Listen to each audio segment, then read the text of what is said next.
दोस्तों ये वीडियो उन लोगों के लिए बहुत अच्छा वर्क करेगा जो लोग अभी कंस्ट्रक्शन इंडस्ट्री में नए नए हैं। जो लोग पुराने हैं उनको लग सकता है कि यार ये तो सबको पता ही होता है, लेकिन दोस्तों अगर आप कंस्ट्रक्शन फील्ड में नए हो, कॉलेज में पढ़ाई कर रहे हो, इंटीरियर डिजाइनिंग की पढ़ाई कर रहे हो, आर्किटेक्ट की पढ़ाई कर रहे हो, अभी आपने सिर्फ और सिर्फ 10वीं या 12वीं ही कंप्लीट की और कंस्ट्रक्शन फील्ड पर डायरेक्टली आ गए हो, अगर ये सारे सिनारियो है, अगर ये सारे केस है, तो आपके लिए ये वाला वीडियो जो है वो बहुत अच्छा वर्क करने वाला है।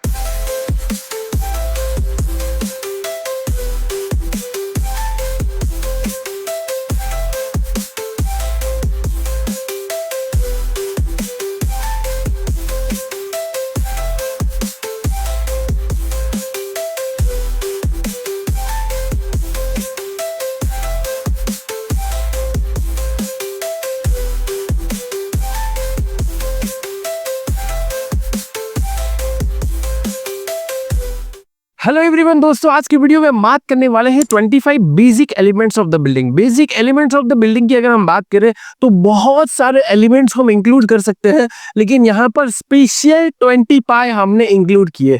आइए दोस्तों वन बाय वन देखते हैं। इंपॉर्टेंट बात क्या है बड़ा है दोस्तों, ये वीडियो उन लोगों के लिए बहुत अच्छा वर्क करेगा जो लोग अभी कंस्ट्रक्शन इंडस्ट्री में नए नए हैं।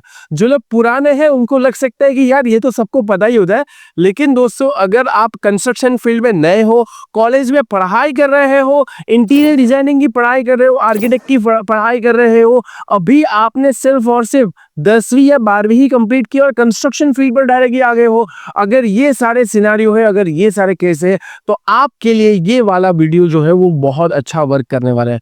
25 basic elements of the building के अंदर सबसे पहले दोस्तों हम बात करने वाले हैं कूपिंग की, है ना। अब देखो ये पहला नाम है, उम्मीद करता हूँ कि जो नए लोग हैं उनमें से 80% लोगों को ये शायद नाम नहीं पता होगा।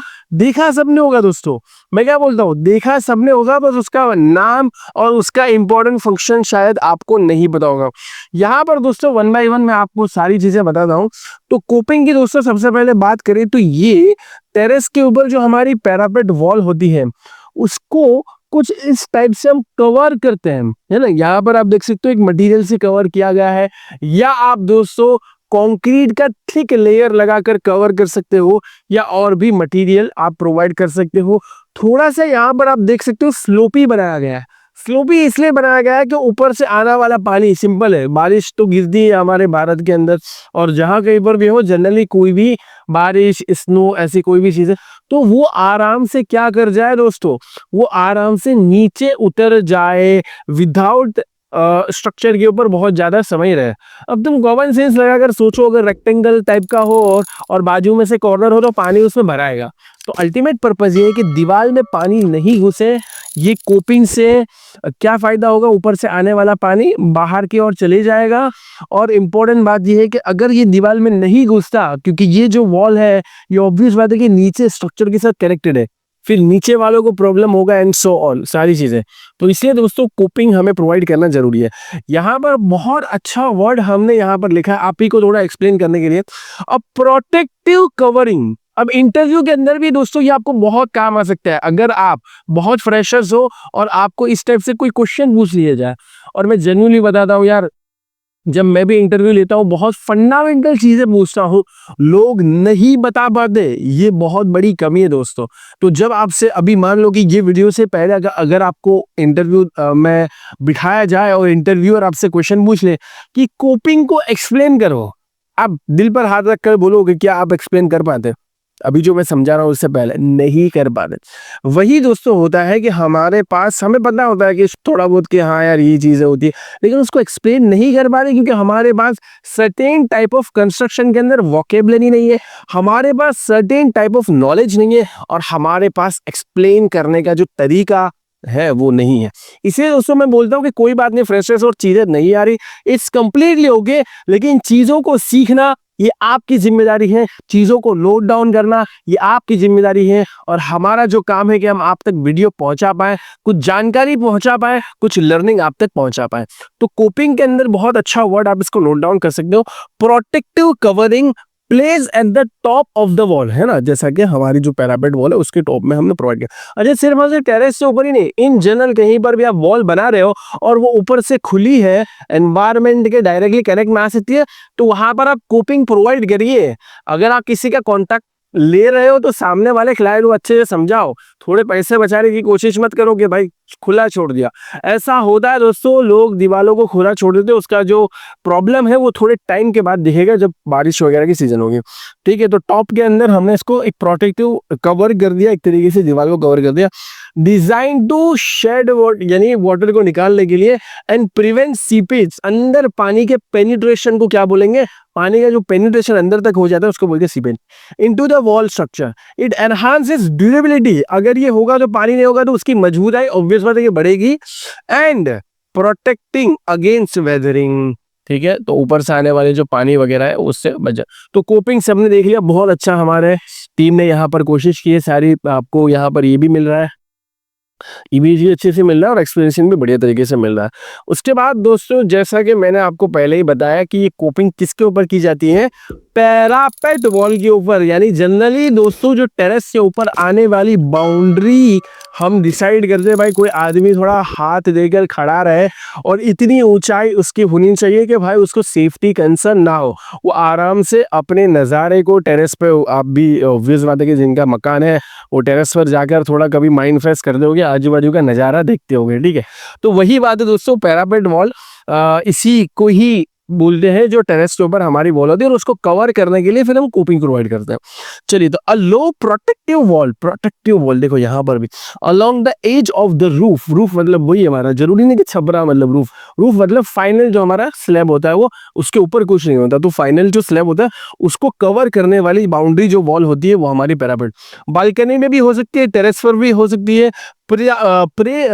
प्राइमरी इंपॉर्टेंट बात क्या है, किसके लिए दोस्तों, for safety and aesthetic purpose. इसको आप अच्छी भी कर सकते हो, डिजाइन वगैरह भी कर सकते हो, लेकिन ये सेफ्टी पर्पस क्या, कि भाई ऐसा ना हो कि हमने टेरेस के ऊपर दीवार ही, और ऐसा होता है दोस्तों बहुत सारे लोग, अभी मैं छोटे छोटे यहाँ पर जहाँ मैं रहता हूँ उसके आसपास भी क्या है कि छोटे छोटे गांव है, तो वहां पर भी कंस्ट्रक्शन होता है ना, तो हम देख पाते हैं कि यार इसने एक मंजिला मकान बना लिया, ऊपर से खुली छत, और फिर जब प्रॉब्लम क्या होती है, फिर जब वो उत्तरायण की सीजन आती है, पतंग वगैरह की काट है, तो ऑब्वियस बात है कि वहां पर अगर कोई प्रोटेक्टिव लेयर नहीं है, प्रोटेक्टिव बाउंड्री नहीं, लोग गिर जाते हैं।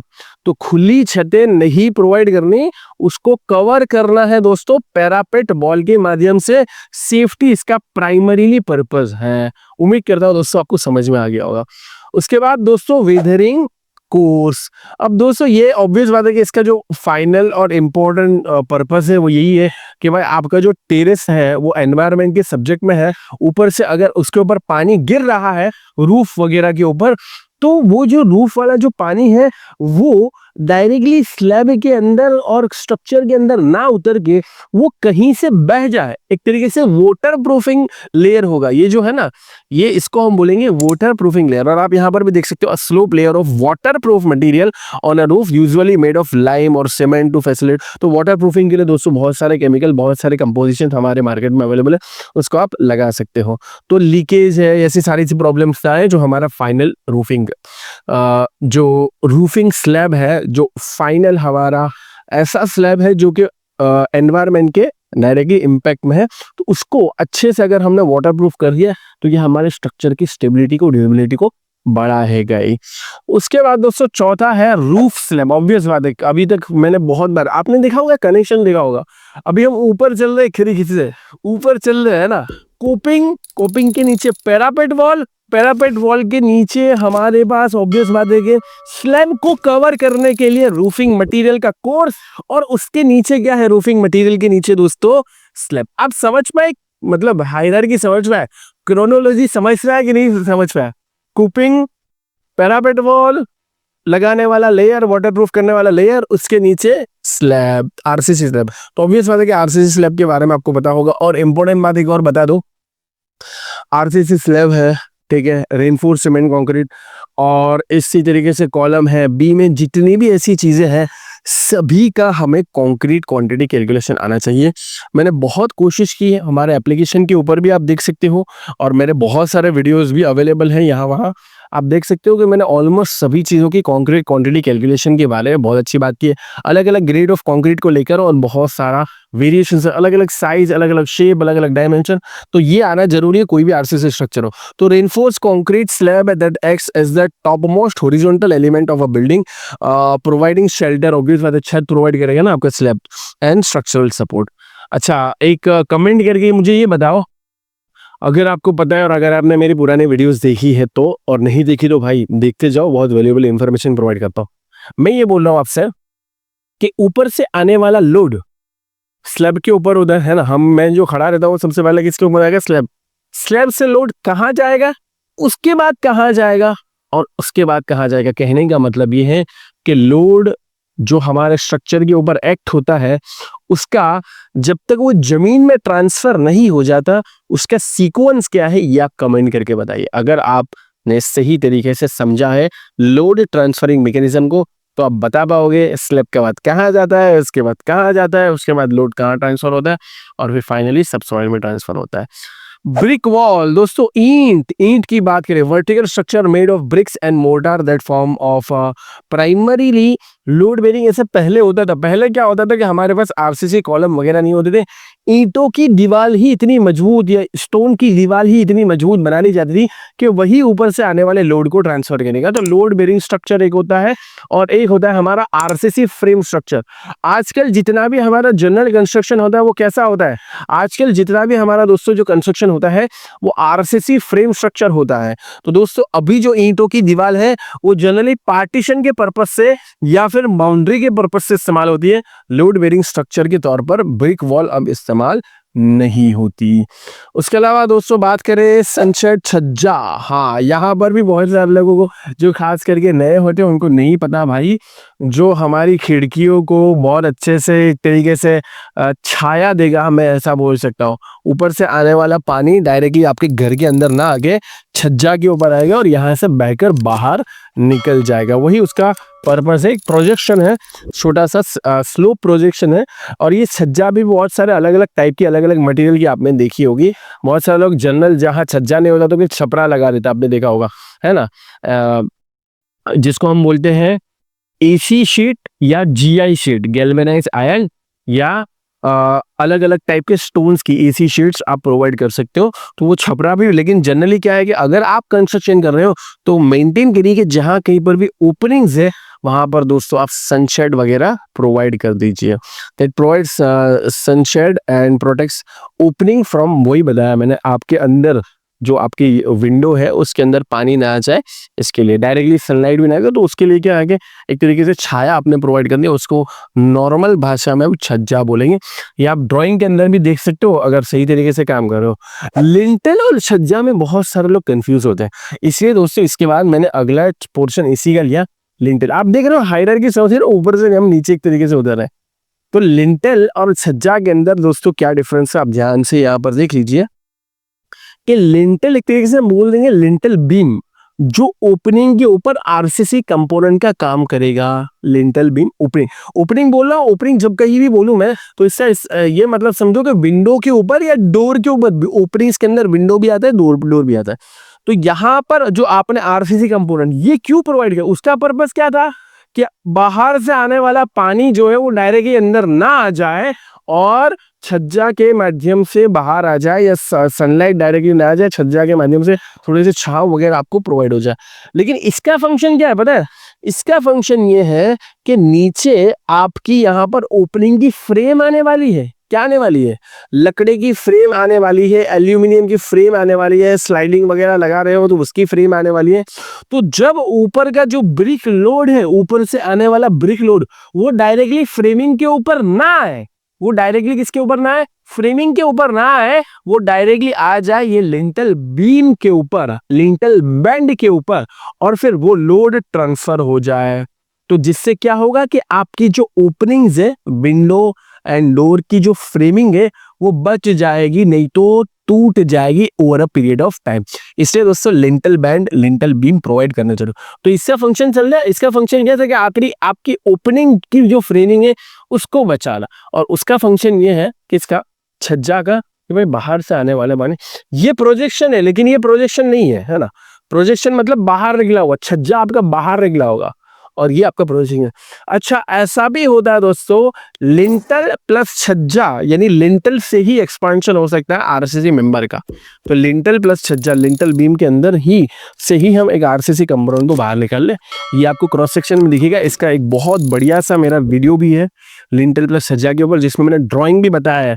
ठीक है, तो बीम होगा, बीम के क्रॉस सेक्शन हो गए, और फिर एक कैंटिलीवर जैसा बीम निकाला है जो कि बीम बोल दो या छोटा सा पोर्शन बोल दो, जो कि छज्जा का काम करेगा। तो लिंटल का काम है ऊपर से ब्रिक लोड जो आ रहा है वो फ्रेमिंग को बचा दे, और छज्जा का काम है छांव प्रोवाइड करे और पानी अंदर ना आने।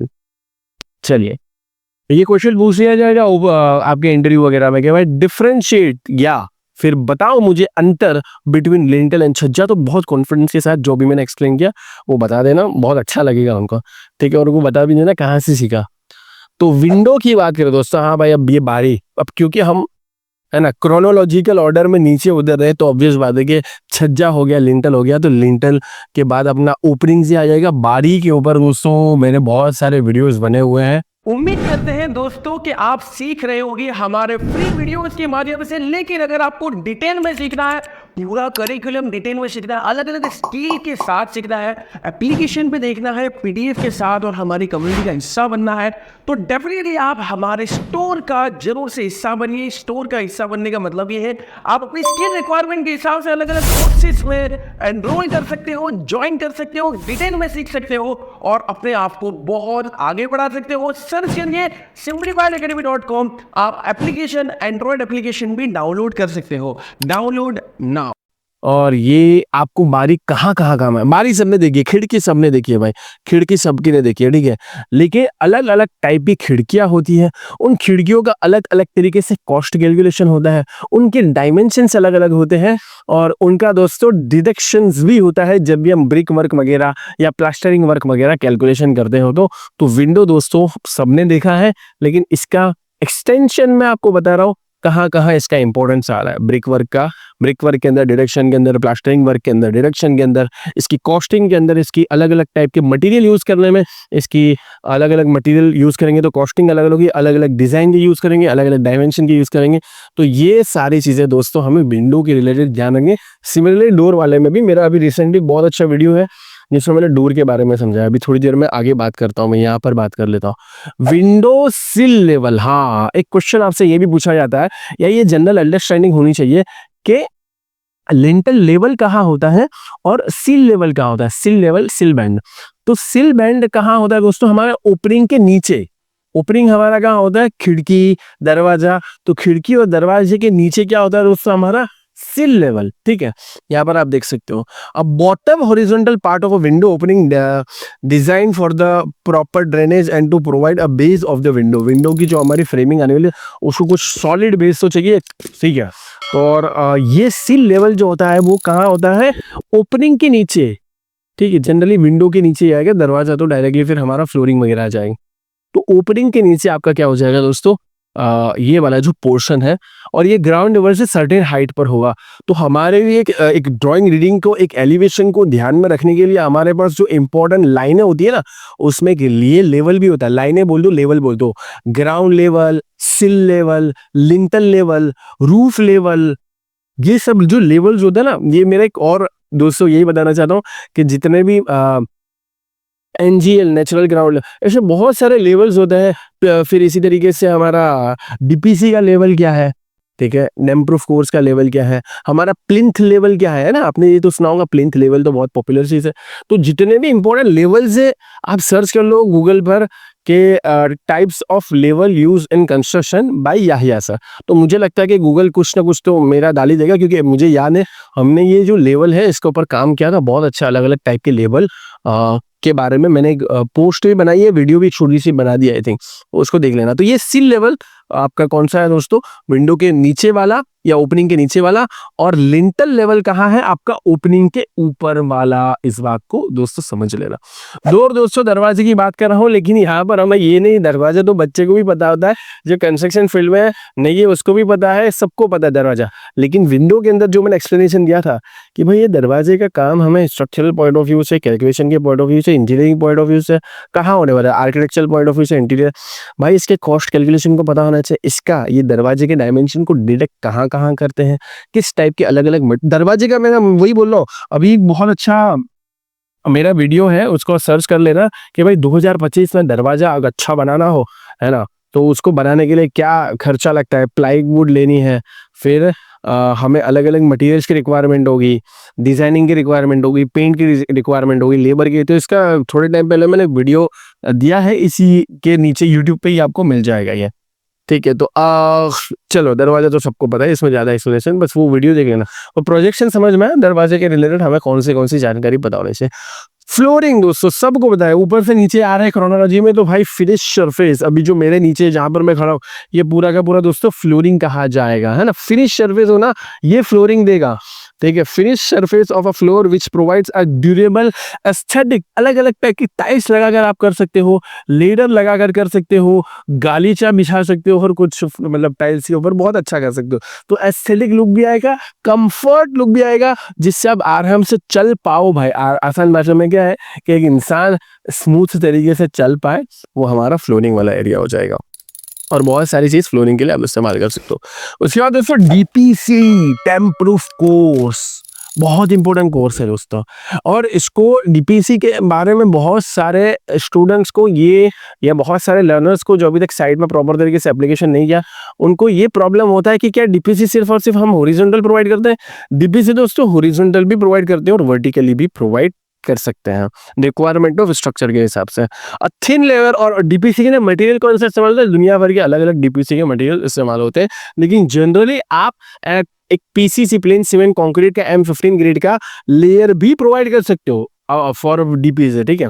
क्यों प्रोवाइड करते हैं, thin layer of water proof material. क्या है कि भाई आपकी दीवार थोड़ी सुरक्षित रहे, पानी वानी के अंदर से नीचे न घुस जाए, क्योंकि वो लेवल काफी नीचला होता है। Place horizontally involves at plinth level to prevent rising dampness from a foundation. नीचे से पानी आने वाला है, उसको और ऊपर ना एक्सपांड करें स्ट्रक्चर में, साइड से पानी आने वाला है, उसके लिए वर्टिकल डीपीसी भी प्रोवाइड कर सकते हो, ताकि वो हमारा स्ट्रक्चर में ना आए। प्लिंथ लेवल, फाउंडेशन लेवल के आसपास आप इसको, जनरली प्लिंथ लेवल के अबव इसको प्रोवाइड किया जाता है।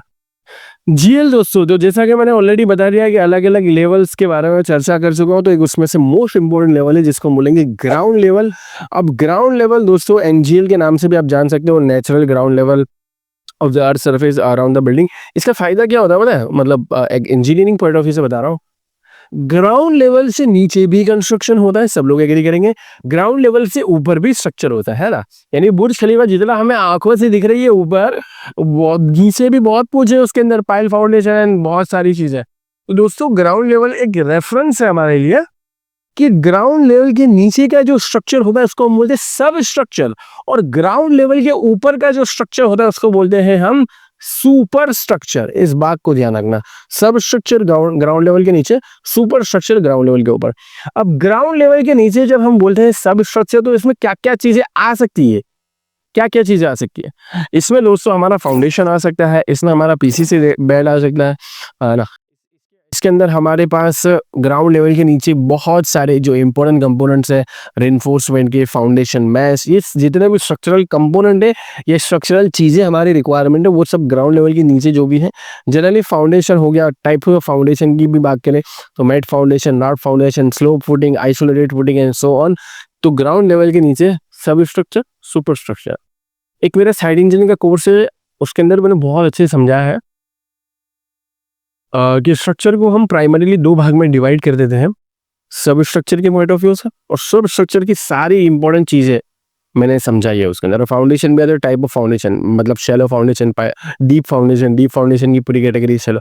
तो अगर आपके पास मौका हो तो जरूर से देखिएगा। फिर जब हम सुपर स्ट्रक्चर में जाते तो beam column, important RCC member, important finishing material, important हम बोल सकते हैं कि load calculation, important construction materials, important construction calculation, super structure के लिए, सब स्ट्रक्चर के लिए बहुत सारी चीज़। तो ग्राउंड लेवल दोस्तों हमारे लिए रेफरेंस के तौर पर काम करेगा।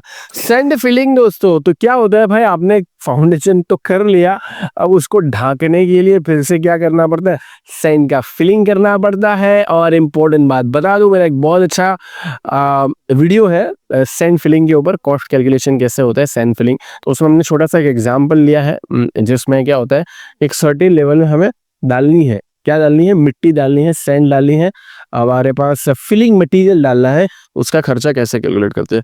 अ layer of sand use to level, है ना, जैसा कि हमारा हो गया एक्सकेवेशन हो गया, फाउंडेशन हो गया, उसको ढांकना भी तो होगा, तो उसके लिए हम सैंड लेयर का एज अ फिलिंग मटेरियल इस्तेमाल कर सकते हैं।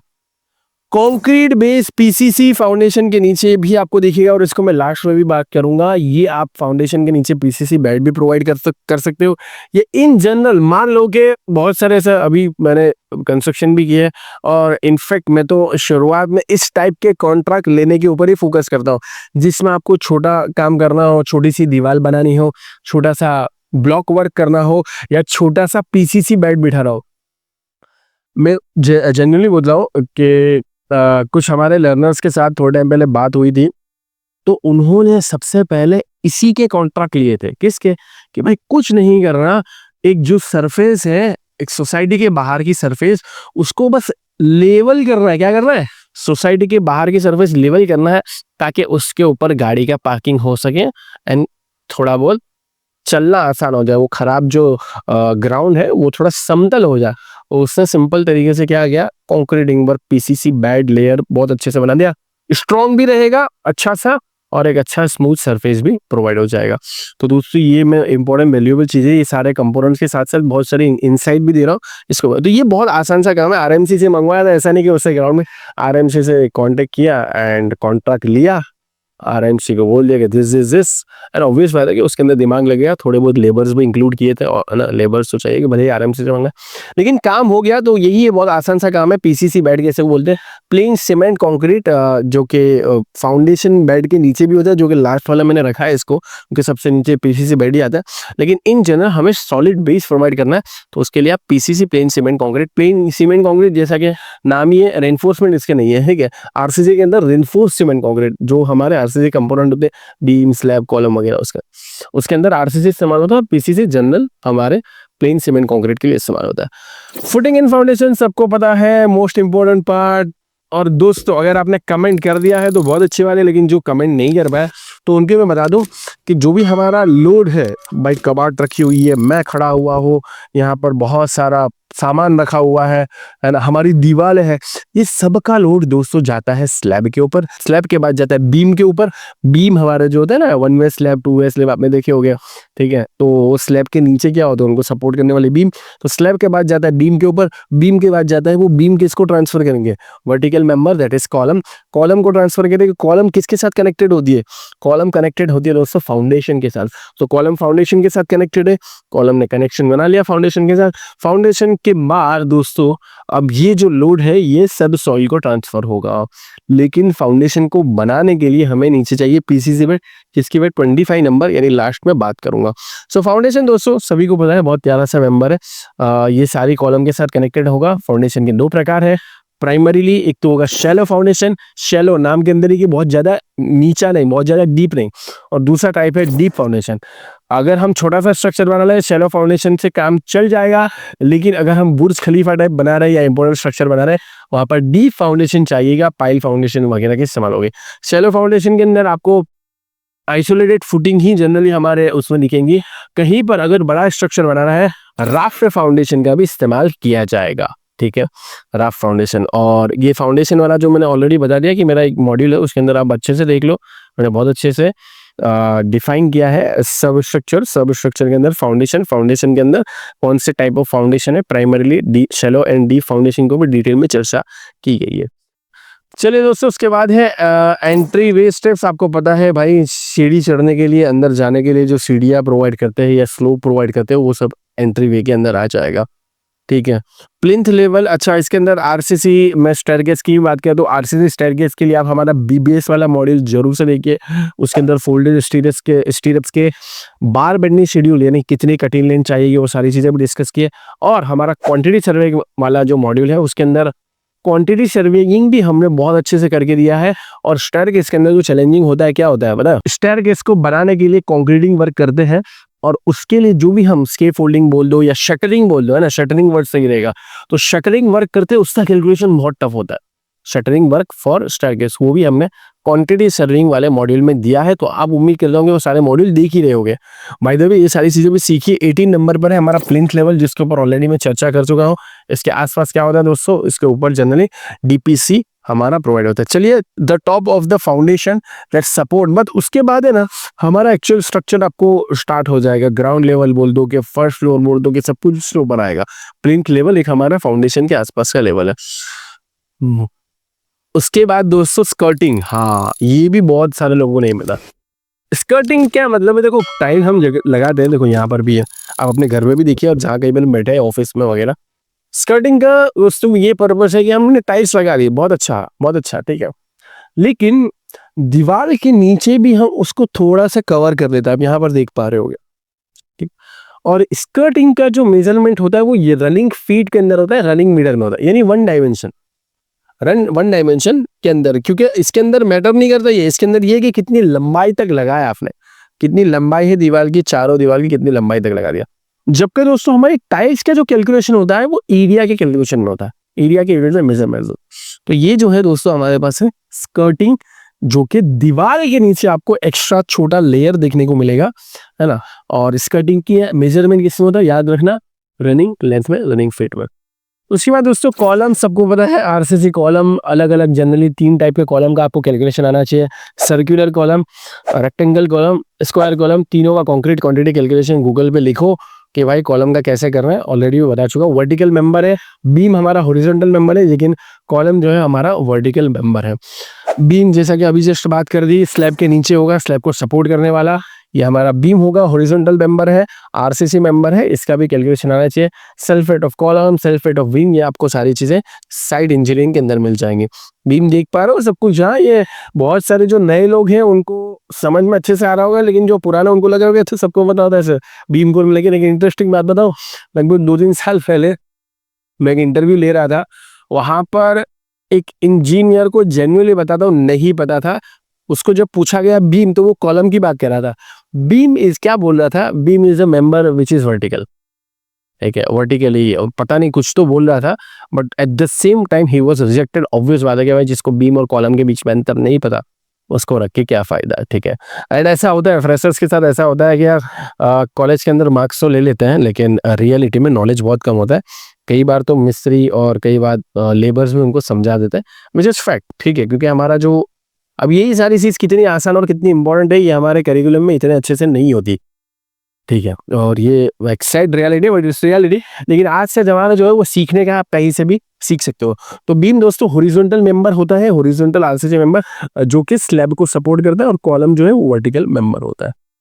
उसके बाद दोस्तों सीलिंग सबने देखी है ना। सीलिंग के सबसे इंपॉर्टेंट बात यह है कि प्लास्टरिंग कुछ जो थिकनेस होती है वो सीलिंग के लिए थोड़ी सी कम होती है, क्योंकि भाई ऊपर से प्लास्टर गिरना नहीं चाहिए, कुछ भी थोड़ा बहुत भी भूकंप या अर्थक्वेक या ऐसा कुछ हो तो इसलिए इसकी प्लास्टरिंग थिकनेस कम होती है। सबको पता है स्लैब के नीचे फिनिशिंग एक तरीके से हम प्रोवाइड करते हैं सीलिंग। अच्छा, सीलिंग का इंटीरियर और आर्किटेक्चर पॉइंट ऑफ व्यू से बहुत ज्यादा इंपॉर्टेंट है। फॉल सीलिंग आपने सुना होगा, ठीक है, जो कि आपको बहुत अच्छे से दिखती है, पीओपी वगैरह सारी चीजें। तो ये जानकारी हासिल करना ना, इसके ऊपर भी दोस्तों एक हमारा बहुत अच्छा वीडियो बन चुका है। सुपर स्ट्रक्चर और सब स्ट्रक्चर आ गया ना भाई, ऑलरेडी बात कर चुका हूं। तो super structure the part of the building that above the ground level, super मतलब ऊपर, ठीक है, सुपर से तो वही है दोस्तों सुपर स्ट्रक्चर, ग्राउंड लेवल से ऊपर, और नीचे ग्राउंड लेवल से नीचे उसको बोलते हैं सब स्ट्रक्चर, ठीक है। चलिए उसके बाद दोस्तों यही है 25 नंबर बेड लेवल के बारे में ऑलरेडी बात कर चुका हूँ। बाय द वे ये बहुत अच्छा कंटेंट हमने ऑलरेडी बना लिया है कि कैलकुलेशन कैसे होता है, फुटिंग का पूरा कैलकुलेशन है। बेड लेवल में आपका पीसीसी कितना गया, फाउंडेशन को क्रिएट करने में आपका कितना कंक्रीट कंज्यूम है, और फाउंडेशन से ग्राउंड लेवल तक या प्लिंथ लेवल तक आते आते जो कॉलम है उसके अंदर आपका कितना कंक्रीटिंग है, बहुत अच्छा कंटेंट ऑलरेडी बना चुके हैं। तो पीसीसी बेड लेवल क्या है, देखो यहाँ पर बहुत सारे लोग कंफ्यूज होते हैं। ये है दोस्तों आपका फाउंडेशन, ये है फाउंडेशन के साथ अटैच कॉलम, और ये दोस्तों ऊपर तक एक्सटेंड होगा। लेकिन ये फाउंडेशन को जब बनाने के लिए समतल सरफेस हम प्रोवाइड करते हैं, समतल सरफेस प्रोवाइड करते हैं, उसको बोलते हैं पीसीसी। यहाँ पर M15 ग्रेड का कंक्रीट भी डाल सकते हो, बस पर्पस ये होता है कि समतल सरफेस हो जाए जिसके ऊपर फाउंडेशन हमारा टिका रहे मजबूती से, ठीक है। और फिर लोड ट्रांसफर मैकेनिज्म तो फाउंडेशन के माध्यम से हमारा हो ही जाएगा, किस तक हो जाएगा, ग्राउंड लेवल तक, ठीक है। फिर ग्राउंड लेवल में लोड ट्रांसफर हो जाएगा जो ऊपर स्लैब से आया था। यहाँ पर दोस्तों एक और चीज मैं बताना चाहता हूँ कि फाउंडेशन एंड फुटिंग के अंदर बहुत सारे लोगों को कंफ्यूजन होता है। एक और वीडियो है difference between foundation and footing, YouTube पे सर्च कर लेना। लेकिन जनरली ब्रीफली अगर मैं बताना चाहूँ तो फाउंडेशन एंड फुटिंग में कैसा डिफरेंस है पता है? जैसा कि मेरा पैर है ना, एक पैर है और उसके साथ मेरा पंजा जुड़ा हुआ है ना, ये पैर है और ये पंजा है। ये जो पंजा है ना, ये जनरली एक फुटिंग वाला पार्ट है, और पैर के साथ पंजे को भी मिला जाए तो ये पूरे पोर्शन को हम क्या बोलते हैं, क्या बोलते हैं दोस्तों, हम पैर बोल देते, पैर बोलते हैं, यानी कि फाउंडेशन बोल देते हैं। अब दोस्तों फाउंडेशन एंड फुटिंग दोनों एक दूसरे के अल्टर में यूज होते हैं। हालांकि फुटिंग ये वाला हिस्सा है ना, और ये पूरा का पूरा ग्राउंड लेवल के नीचे है, इसको हम बोलेंगे फाउंडेशन। लेकिन पैर में, पंजे में हमारा कांटा लगता है तो हम क्या बोलते हैं, मेरे पैर में कांटा लगा, समझ रहे हो? तो पैर और पंजा एक दूसरे के इंटर रिलेटेड हम बोल देते हैं जनरली। वैसे ही कंस्ट्रक्शन फील्ड में भी फाउंडेशन फुटिंग एक दूसरे के इंटर रिलेटेड बोल देते हैं, but generally footing is the lower most part of the foundation. Footing is the lowermost part of the foundation, while the foundation is entirely the structure which is below ground level and which requires the load transferring from column to the subsoil। यानी ऊपर से column से आने वाले load को subsoil तक transfer करने वाला पूरा का पूरा ग्राउंड लेवल के नीचे का हिस्सा है, इसको हम क्या बोलेंगे दोस्तों, फाउंडेशन बोलेंगे। और नीचे ये वाला जो हिस्सा है जिसके ऊपर हमारा फाउंडेशन समतल सरफेस पर कंस्ट्रक्ट हो जाए, उसको बोलेंगे दोस्तों क्या, उसको हम बोलेंगे पीसीसी बेड। उम्मीद करता हूं दोस्तों, और ये वाला जो लेवल है उसको बेड लेवल बोलेंगे, कि ये काफ़ी वैल्यूएबल वीडियो रहा होगा यार। उम्मीद करता हूं मैंने बहुत नेचुरल और आसान भाषा में समझाने की कोशिश की है। ये 25 चीज़ें सभी के लिए इंपॉर्टेंट है, जो भी लोग कंस्ट्रक्शन फील्ड में आ रहे हैं, पहले ये वीडियो देखिए ताकि थोड़ा सा आपका दिमाग खोले, और उसके बाद बहुत कुछ सीखने को यार, बहुत कुछ सीखने का, तो सीखते रहिए दोस्तों और बहुत आगे बढ़िए। उम्मीद करते हैं दोस्तों कि आप सीख रहे होंगे हमारे फ्री वीडियोस के माध्यम से। लेकिन अगर आपको डिटेल में सीखना है, पूरा करिकुलम डिटेल में सीखना है, अलग अलग स्किल के साथ सीखना है, एप्लीकेशन पे देखना है, पीडीएफ के साथ, और हमारी कम्युनिटी का हिस्सा बनना है, तो डेफिनेटली आप हमारे स्टोर का जरूर से हिस्सा बनिए। स्टोर का हिस्सा बनने का मतलब ये है आप अपनी स्किल रिक्वायरमेंट के हिसाब से अलग अलग कोर्सेज में एनरोल कर सकते हो, ज्वाइन कर सकते हो, डिटेल में सीख सकते हो और अपने आप को बहुत आगे बढ़ा सकते हो। सर्च करिए simplifiedacademy.com। आप एप्लीकेशन, एंड्रॉइड एप्लीकेशन भी डाउनलोड कर सकते हो। Download now.